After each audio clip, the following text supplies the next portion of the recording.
Question: can $5 a week saved actually be a life changer? Back in a minute.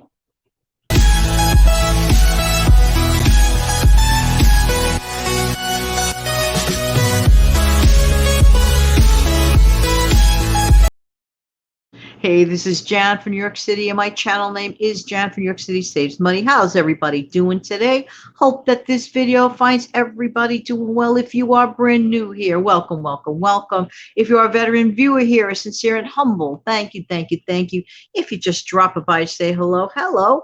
Hope that this video finds everybody doing well. Thank you so much for the thumbs up and sharing my videos. Going to get right to it. Can $5 a week be life-changing? Absolutely. Positively, yes. Okay. And when I say $5 a week, I'm talking about $5 a week of value in your grocery store. I think every one of us is absolutely capable of sparing $5 a week, which is absolutely less than $1 a day, of which you can devote to putting towards your future stockpile for a saving. This creates a mental buffer in your head as you're building your inventory, your own personal grocery store inventory. Look at it that way. It is an empowering feeling. How can $5 make such a big change? When you get to the grocery store, look around you, take full advantage. First, look in your local circular at home, study it. Get the things that you like that happen to be on sale, that are shelf stable and can last a little bit, at least a few months to a year, in my humble opinion, would work. Keep track of it. Now, anyone can do that. Again, less than $1 a day that given week. How can you make sure you have that $5 in your pocket to allot for that? Cut out the dopey, silly things. Look through your activity level. Do you buy too many snacks? I would rather give up that bag of chips or whatever. You know, some people buy a bag of chips every day. It's not only unhealthy. Every day is one thing. Once a week, once in a while is not a big deal. But if you're doing something like that every day, just swap it out, save that money, put it towards your stockpile so that there really never is a skinny chicken time of the month when it comes to good eating. You will have it already. So join the ranks of that invisible club, the $5 a week club, towards your stockpile and build. Great. Next, and by the way, I said value. So for example, if you could get something that may give you a buy one, get one free value type thing, that is also included in your stockpile. All right. So take that $20 out of your immediate source of income. Whenever you get your big money, whatever that amount is in your situation, the big money of the month, take that $20 out right away. Just take it out, put it on the side for that purpose, and that purpose alone. Now, I would like for you to name it and claim it. Take that $20 a month, name it and claim it, put it towards stockpile, give it a name, whatever name you want to give it, pantry builder, stockpile, peace of mind, whatever you want to call it. Literally put it in an envelope or somewhere safe. Put it away on purpose for such purposes as building up your future stockpile. I'm really beginning to really appreciate why people do this, because, for example, there was that awful remnant of that storm recently that hit the tri-state area, and a lot of people were hit hard. People who weren't prepared for, flash flooding and this and that and that and this and whatever, and had to, their lives were changed, went up and upside down, and, probably couldn't get to work for a while. All these interruptions of your normal lifestyle can happen to anyone, totally, completely, out of nowhere, out of left field. So the best thing to do is prepare while times are quiet. I don't say this to scare you. I say this to help you. And it took a while for me, because a lot of times New Yorkers seem to think that they are completely invincible. Nothing bad could ever happen. We all know that that is a lie, and that is not true. Things can happen. Therefore, isn't it better to err on the side of caution? So join the ranks of many, which includes me, and put that $20 a month aside for such purposes. You could do it. We could do it. Next, let's talk about specific meal planning during this time of the month. I strongly suggest make a huge one pot meal. Let's say like your favorite soup, for example. Make that on a Sunday. Clean out your refrigerator. You may inevitably have a bunch of stuff that can go into a pot and turn it into a soup. You may have meat scraps. You may have chicken pieces, whatever. Toss it in.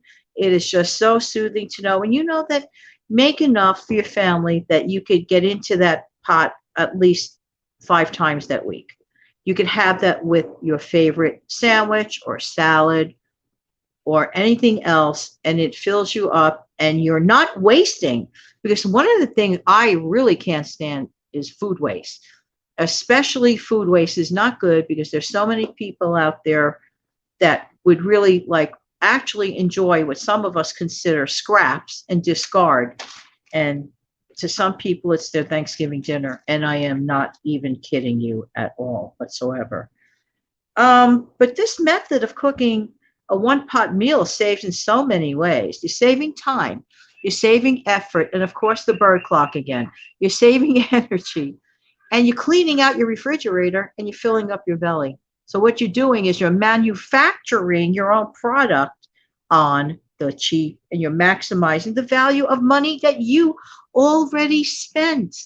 That is money already spent by you, hard earned money spent by you. Why waste it? To just utilize it as much as you possibly can. You could also make things like chicken pot pie. You could also make things like, stews, whatever. But just the idea of the one pot meal type thing is great, and it makes a lot, and you can share it. Like I just mentioned here, I love making homemade chicken or beef soups with hearty root vegetables. They are so inexpensive. In the beginning of the month or the middle of the month, when you know that skinny chicken time is coming up, get more of those root vegetables like celery, carrots, onions, potatoes. They have lasting power. So you can use them. They're very, very inexpensive. You can use them. But I do this trick when it comes to soup, my own homemade soup. I only freeze the liquid portion. I would much prefer to throw in my fresh rice when I reheat it, throw in my fresh noodles or fresh pasta. It just makes everything taste fresher. It just really does. And another idea, a couple of tablespoons of tomato sauce or tomato paste when you enter it into your soup broth can change the whole complexity of flavor and just take it up to a new level. It is quite good. Take full advantage of that. And it is very inexpensive. Speaking of chicken, buy one big old fat chicken for the skinny chicken time of the month. So you need a fat chicken for the skinny chicken time of the month.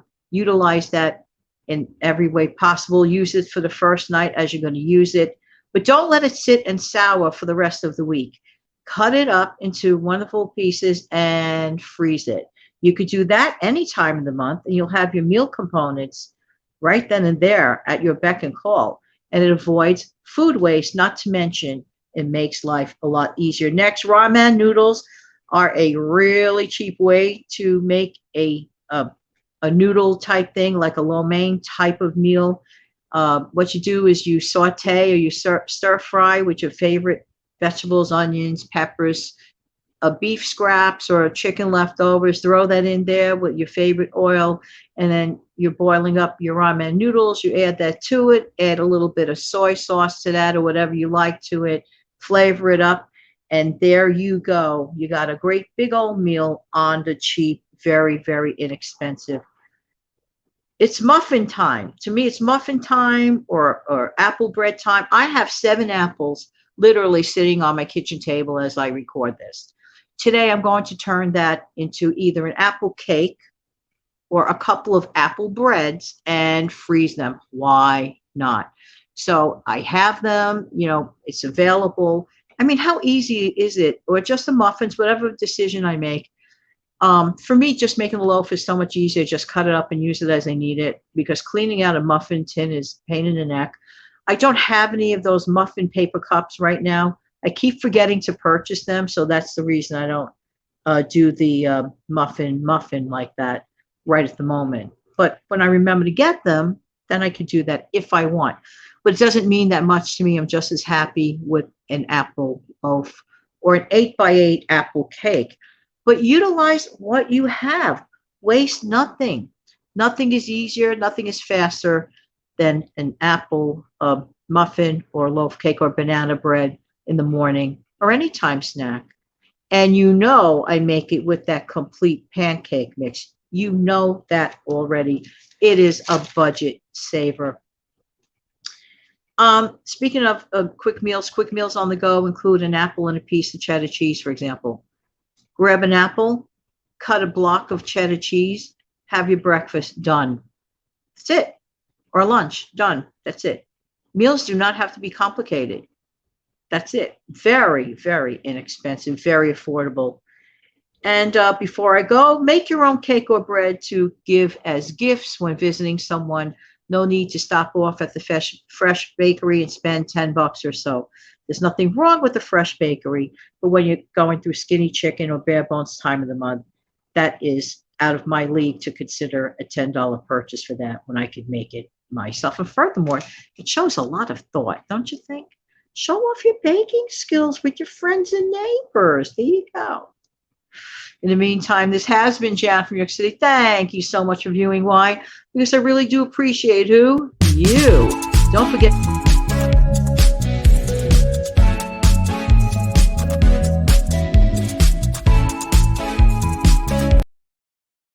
Don't forget to come back in the future for some more bloopers. I accidentally tapped that. This is my closing.